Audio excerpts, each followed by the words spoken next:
Benazir Bhutto's tenuous hold on power was tested by challenges both internal and external. The powerful military and civilian bureaucracy were never really on board with her government, as was on display with their sullen faces during the oath of office. Eager to form a government in Punjab, Benazir Bhutto deputed her trusted aide Farooq Laghari to stop Nawaz Sharif from becoming the chief minister. With independence on sale to the highest bidder, Sharif won by a comfortable margin. PPP's uncertain majority in the National Assembly was counterbalanced by the opposition's control of the Senate. Benazir Bhutto's government lasted for 2 years, partly because the relations between the deep state and her government soured quickly. In May 1989, Benazir made the tactical error of appointing a retired general as the head of the ISI. This put the country's premier intelligence agency outside the GHQ's pale, infuriating the army chief and his cohort, who resented seeing a retired colleague bagging a key position in the hierarchy. Ultimately, the government was dismissed on the charges of corruption after a no-confidence motion against Benazir failed. Using the Article 58(2)(b) of the Constitution, added there by General Zia-ul-Haq, the president of the country, Ghulam Ishaq Khan, dismissed the government in July 1990. 1990 elections brought Nawaz Sharif's IJI, backed by Pakistan's powerful deep state, to power, but he too did not last, falling out with the president in 1993. Nawaz Sharif was also dismissed under 58(2)(b), but in May 1993, a historic judgment restored his government. An astonishing volte-face given the Supreme Court's rulings in 1985 and 1990 in similar cases. The crucial difference, of course, was that unlike Junejo and Benazir Bhutto, Nawaz Sharif was a Punjabi. Nevertheless, General Wahid Kakar got both Ishaq Khan and Nawaz Sharif to resign from office. The 1993 elections brought back Benazir Bhutto as the Prime Minister, but her government was dismissed by her own former aide and now President Farooq Laghari under Article 58(2)(b) again. This was not before Benazir Bhutto found herself embroiled in a battle with the country's judiciary over judicial appointments she had made out of turn. Her chosen Chief Justice, Sajjad Ali Shah, was against her. Thus, when she took her case to the Supreme Court, it had no takers. Before the polls on February 3, 1997, the Supreme Court validated the presidential order by a majority of 6-1. This now brought PML-N and Nawaz Sharif back in power with an overwhelming majority. PPP was almost wiped out. Given a historic mandate, Nawaz Sharif now began to try and consolidate power. He started off by passing the 13th Amendment.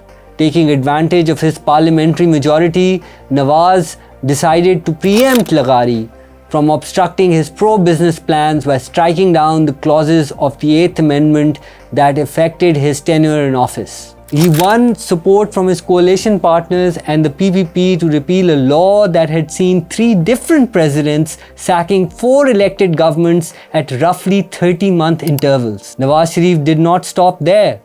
He next tabled the 14th Amendment, which debarred parliamentary defections. Meanwhile, a new crisis arose in the Supreme Court, where a 3-member bench of the court in Quetta passed an interim order restraining Justice Sajjad Ali Shah from functioning as Chief Justice as he had been appointed out of turn. Meanwhile, Justice Sajjad Ali Shah struck down the 13th Amendment, a decision that was then shot down by a 10-member bench of the Supreme Court. Meanwhile, in 1998, the BJP government in India conducted 5 nuclear tests in the Pokhran desert. BJP's calculation was to extract maximum political mileage and double down on India's national pride. With the nuclear tests announcing its arrival on the global stage, India could use the CTBT bait to ask for a UN seat on the Security Council to neutralize the Kashmir dispute and to attract billions of dollars of US investment in critical sectors in its economy. A secondary objective in going public with India's nuclear capability was to flush out Pakistan's program into the open at a time when Islamabad was struggling to keep afloat financially. As early as 1983, Pakistan had cold-tested a nuclear device and followed it with several others.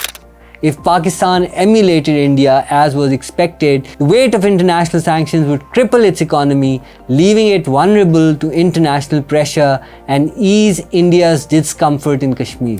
The US president tried to dissuade Pakistan from going down that path by offering up F-16s embargoed under the Pressler Amendment and negotiate an aid package worth billions of dollars. Nawaz Sharif, however, gave the go-ahead for nuclear tests in Pakistan. Pakistan tested 6 tests in response to India's 5.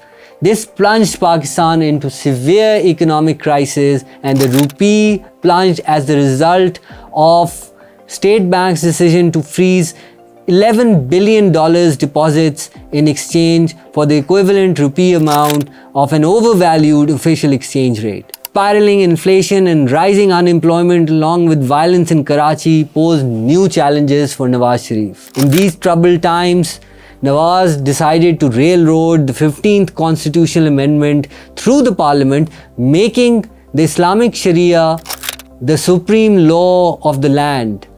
His admiration for strict Islamic justice practiced by the Taliban alarmed liberals and put off potential donors and investors. In 1998, General Jahangir Karamat was replaced with General Pervez Musharraf, a supposedly pliant Urdu-speaking general. Soon after becoming chief, Pervez Musharraf attempted to take Kargil Heights from India. This had sadly come months after an agreement between India and Pakistan in Lahore. In a rare gesture from an Indian leader, Prime Minister Atal Bihari Vajpayee had inaugurated a bus service between the two countries across the Wagah border near Lahore. Improved people-to-people contacts, commercial transactions, and intellectual exchanges could have been the upside to Pakistan and India coming of nuclear age. All of these hopes were dashed by the Kargil operation.